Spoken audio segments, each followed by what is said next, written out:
Hey guys, happy Motivation Monday. Happy Monday. I'm gonna motivate you.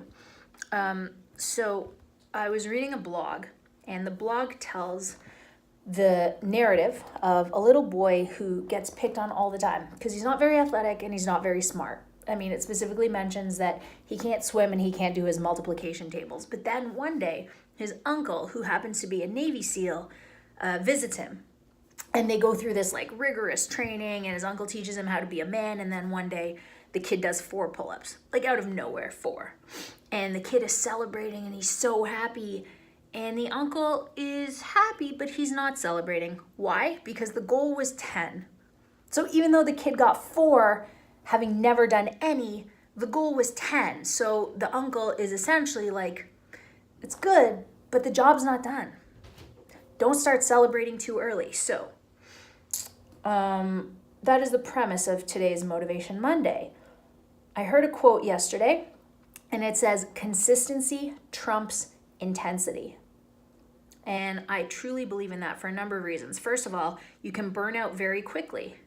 CrossFit is a great example. If you go super hard 5 days a week, guaranteed after 3, you're going to be sore and never want to do it again. And you're going to try and RX everything.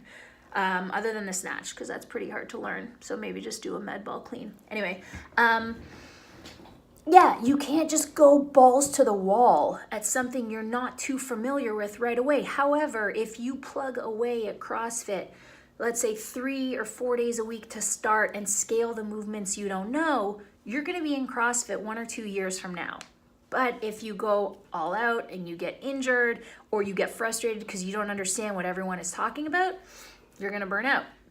So that's one reason that consistency trumps intensity. The other reason is that when you go really, really intense for a period of time and then you hit the goal or like some function of it, let's say those 4 pull-ups having not done any, you'll stop right there.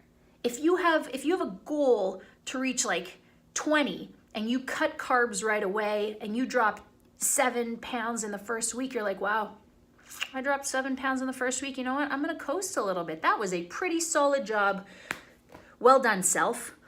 But that wasn't your goal. Your goal was 20. You're at 7 and you're already giving up. Why? Because you went really intense, but you weren't consistent. It's not feasible to live on a no carb. I mean, you could do keto, but like that's intensity. That's not consistency. So what is the overarching goal here?